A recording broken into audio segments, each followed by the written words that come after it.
The only thing you probably benefit from a bye week in this game is figuring out ways to create big plays against an Iowa defense that's been really good at limiting big plays this year, which was a struggle at times last year. Iowa took a step back in limiting big plays in 2021, but they've done well in that category in 2022. Expect shots to Riley Moss, Mark, because it doesn't sound like Terry Roberts is going to play, so they don't have a ton of depth. You're going to be getting basically DeJean and Moss the entire game, and if one of those guys struggles, Iowa doesn't really have anybody to turn to at cornerback. They are thin back there now with Harris and Roberts out.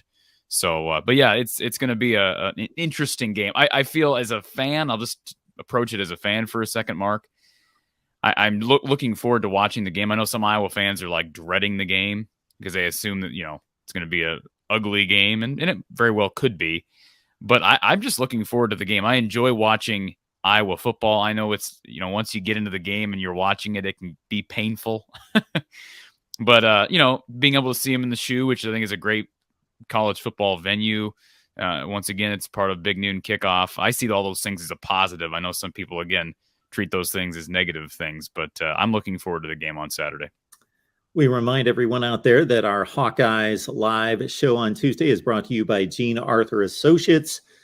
Catch the fine folks there at Gene Arthur Associates. The link is in the description section of all the videos here at the Voice of College Football Iowa. Grab the link, get an instant quote, and also completely separate from that, folks, we have a Iowa-Nebraska ticket giveaway. No purchase required. Don't have to get a quote. And what you do is you go to Gene Arthur Associates on Facebook and on Instagram, and I will be dropping those links in the live chat. But go to Facebook and Instagram, go to Gene Arthur Associates, follow, like, share, and you will be automatically entered into our ticket giveaway. 2 tickets to the finale, Nebraska and Iowa. Yeah, we talked about it during the offseason, highlighted, of course, Iowa's biggest opponents. And Ohio State obviously presents arguably the best offense in college football, and Iowa presents an elite defense. And that's what I want to see. Even if this turns into a 24-7 final, I want to see the best of the best go at it with both of these units going head to head. And then if Iowa can somehow figure out, I'm not going to resign myself to the fact that, or not the fact, but the thought process that this is automatically just going to be a blowout. And Corey and I were discussing the point spread when we started, and it's hovering anywhere between 27 and 29. I've looked up 3 different sites, 27 to 29 points, which just seems crazy because it's difficult to score those kind of points against Iowa's defense, let alone then cover that kind of point spread. But that aside, and what could turn out to be an ugly game, I just think that we're still dealing with a program, a culture that is just full of pride, full of heart, will be laser focused, knows what the challenge is this week, and will give it their best. Not just from an effort standpoint, but from a preparation standpoint. I feel like I'm stating that with a little bit more faith in the players themselves than actually the coaching staff, unfortunately. But that the preparation, the laser focus mentality, and the attention to detail, and then, of course, the effort on Saturday will be there for a team and a program that's extremely proud and will not just roll over and be whipped by 4 touchdowns. And if it is, then it's going to have to, be quite the effort by Ohio State to do that. I said preseason, and I alluded to it on my preview, which I released yesterday on my channel, and everybody's, of course, welcome to go check that out, even if you're a Buckeye fan, from the Hawkeye of the Storm on YouTube. But I laid down some interesting stat comparisons, Mark. I know some of these you're aware of, but you ought to go over and watch that video as well. I find it quite interesting when we were talking about this game in the summertime. I think you and I both agreed that the 2017, I think you agreed with me on this, the 2017 game was likely going to be brought up by Ryan Day leading up to this game. Now I don't know if circumstances have changed, just given the fact that Iowa was not what we thought it would be I shouldn't say on. That sounds like I'm acting like Iowa's offense is going to be something great. We didn't expect the Iowa offense to be this bad. So I don't know if that changes how Ryan Day approaches this game, but is there any purpose now, Mark, to bringing up the 2017 game as motivation for Ohio State? Do you really need that? I mean, I probably would as a coach, just to gain any edge you can, right? That's what good head coaches do. But nobody's going to say it matters at this point. I do believe I'm on the record as saying this about the Iowa offense and my projection toward 2022, that if you look at the losses of Charlie Jones, Tyrone Tracy, and Tyler Linderbaum as the best center in the country, a tremendous playmaker in Charlie Jones, a better playmaker than I certainly knew that he was, because now he's getting those opportunities, and then Tracy as well, that on paper that Iowa had actually worse personnel, but I just didn't think it was feasible to have a worse offense. So my mathematical calculation of it was, how can you be worse? And they should be better than 123, so therefore they should improve. But I did look at those personnel losses, and I mentioned here a few times that they look to be worse from a personnel standpoint. And Mark, they added nothing in the transfer portal. Let's remember that. So you lose Linderbaum at center, you lose Charlie Jones, you lose Tyrone Tracy. They added absolutely nothing in the transfer portal. So you're right. I mean, you expect some development to happen, but again, reputation precedes a college football team, and Iowa typically doesn't develop quarterbacks. They don't develop wide receivers very well, and they have not been developing offensive line play as a whole over the last at least 3 years. Really, you could say 4 years if you're counting this year back to 2019. So, yeah, I think both of you and I were both in agreement that we just didn't see how it was possible given the numbers. I mean, it's hard to be worse than 123 out of 130 teams, but they found a way to do that. So going back to the Ohio State game, I some of the stats, and again, I'm not going to spoil all of them because I mentioned some of them on my preview yesterday, but Spencer Petras has, I believe, 2 passing touchdowns on the season. CJ Stroud has 24. Stuff like that is like, as I was going through these stats yesterday, I mean, I don't take joy in these things. Believe me, I wish it wasn't the case, but now I'm looking at these stats and the startling numbers. I mean, here's another one. I think Iowa's, if I'm remembering this correctly, Iowa's played 3 Big Ten games. They've compiled just over like 750, somewhere in there, total yards in those 3 games combined.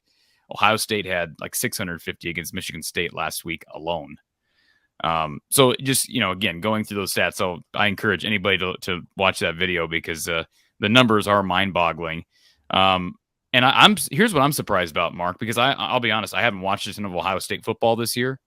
And part of it is they haven't really played a real tough schedule up until this point. I mean, that's the one thing Iowa does have maybe in its favor, is they probably have played a tougher schedule. I think Michigan is a better team than Notre Dame right now. And who else has Ohio State played that, you would give them a notch in their favor? So Iowa's probably played a tougher schedule. I just haven't watched, and I don't have any interest in watching a bunch of blowouts. But I'll say this, that, if you're looking at Ohio State top to bottom, they are a lot better defensively than I thought they would be heading into the year. And I know they made changes last season from a coaching and philosophy standpoint. The numbers tell you that they're one of the best defenses in the country, maybe one of the 10 best defenses in the country. I believe they lead Iowa right now in total defense, not by much, but they do. Now, again, maybe on a weaker schedule, Iowa's better in scoring defense, so there's that. But my point is, like, if people expected this to be the Ohio State team of last year, if Iowa fans who aren't watching the Buckeyes this year expect this to be the same defense that lost to Oregon last year, it's just not. Mark, you're an Ohio State guy. You recognize that. So if Ohio State can almost break even on that side of the ball, or defensively, I should say, then, boy, now you're just talking about Iowa's offense going up against Ohio State's offense, and that's a scary, scary proposition. Notre Dame has taken a step back on offense, but when they still had their starting quarterback before he got hurt, they broke the first play of the game for about 70 yards. And then and scored. They scored one touchdown against Ohio State, and they were manhandled in the second half for like 30 yards of total offense. Wisconsin, Braylon Allen, the final numbers will look respectable. He didn't start to break any runs until that game was 5-6 touchdowns away. They shut him down.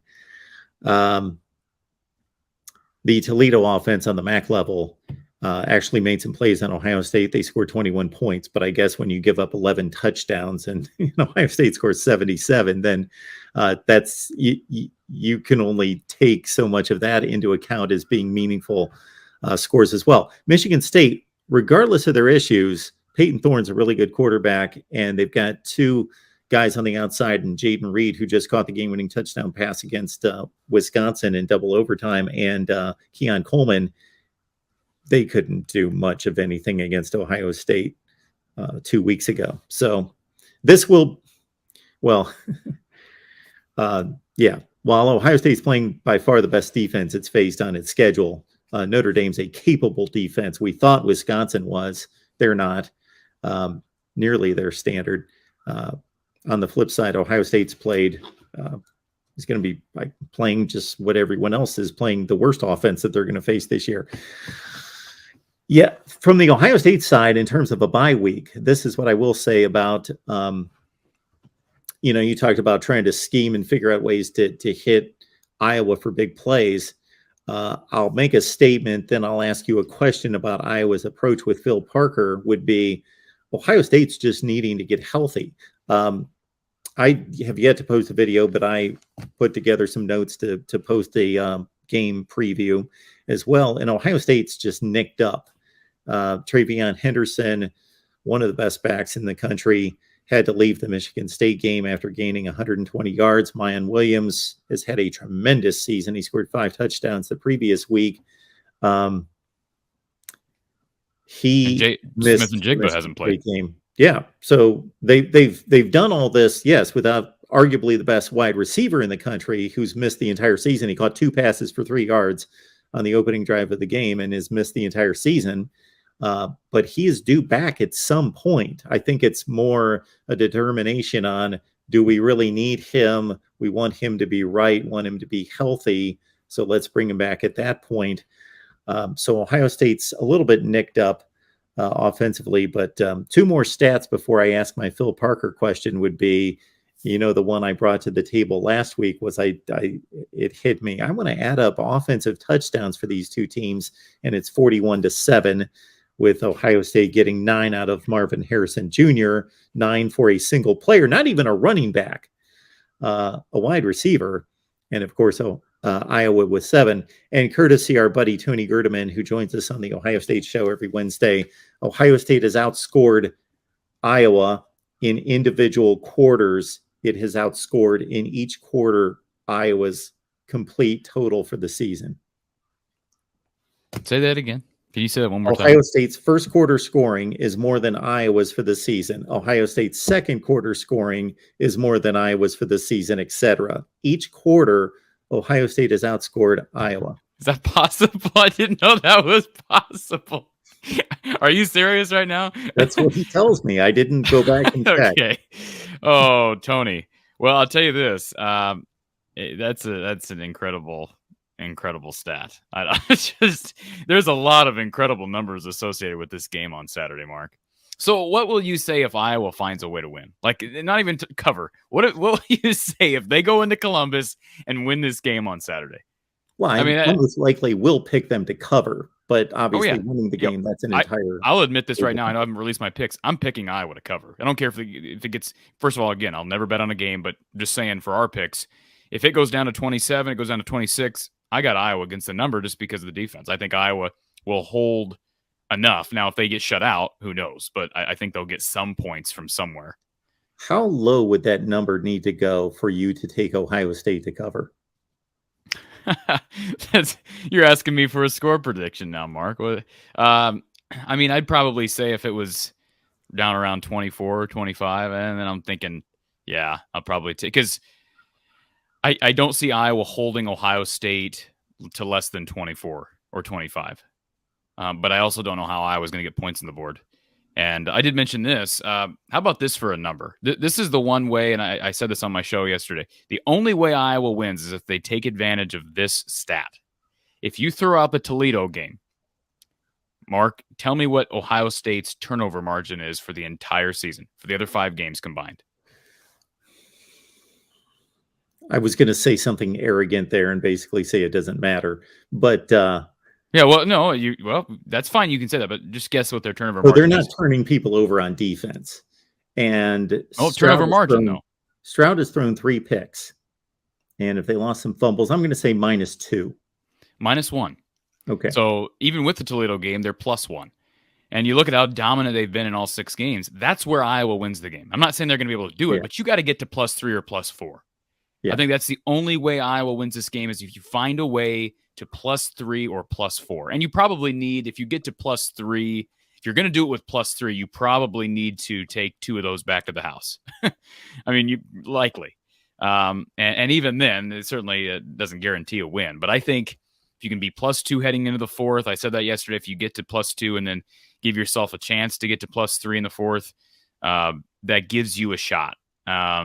I just have a hard time imagining a scenario in which Iowa wins without that big of a turnover margin in their favor. It would be fascinating to know right now if we said Iowa has 2 pick sixes, do they pull off the upset? I would think that's maybe a 50-50 proposition. I don't believe that they have no chance in this game. I just think that the defense is too good. The special teams are too good. In Ohio State, again, yeah, they haven't. The best team that they've beaten is Notre Dame. That's not a very good football team. They're a top 40-ish team in the country. But it's the way they've just dominated everybody. I mean, that's yeah. And if somebody else was doing this, we would question it. But this is a team that plays like this every year, and this is just the next season as well. And as you mentioned earlier, they've been down offensive skill position players that, you know, arguably are their best skill position players in Smith and Jigba and Mayan Williams and even Trevion Henderson here briefly. So, yeah, I mean, collectively, turnovers are where this game is going to be won if it has any chance of being won for Iowa. And I see Tim in our chat brings up the fact that Iowa's leading scorer is a freshman kicker who didn't start until game 3. Let's think about that for a second, Mark. Their leading scorer is a freshman kicker who didn't even start, did nothing but kickoffs up until week 3. So, I mean, obviously we understand the issues. I think I brought this up to your attention here prior to us going live. Not only is Terry Roberts out this week, but Y.A. Black is still questionable. Keegan Johnson is out again. I don't think, for the record, I'm just guessing on this, and I've had a lot of people tell me this information, and all this just rumors, so I'm not going to go on the record and say, well, this is what's happening.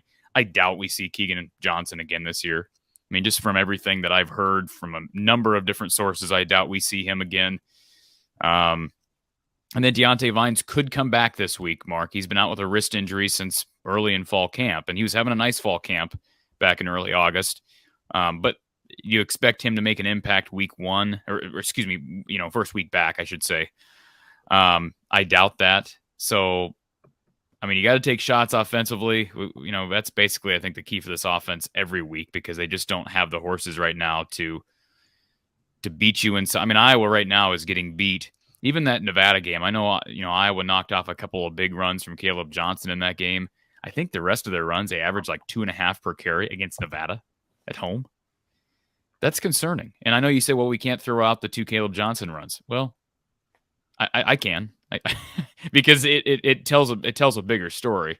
So I don't know how much a bye week actually helps, but let's just hope that they've made some strides on the interior, especially on the interior, because running the football has been an issue, and Iowa's predicated on doing that. And if you want to be able to take shots down the field, you got to be able to take advantage of play action, especially with an immobile quarterback. Iowa at Ohio State for the first time in 9 years at the Horseshoe, for the first time in a matchup period since 55-24 in 2017. Again, Iowa-Nebraska football ticket giveaway right here at the Voice of College Football, and also courtesy, of course, Gene Arthur Associates. So please go to Gene Arthur Associates. We've left the link in the live chat Facebook, Instagram, follow, like, and share, and you're automatically entered into the Iowa-Nebraska ticket giveaway. 2 tickets to the final home game for Iowa this season.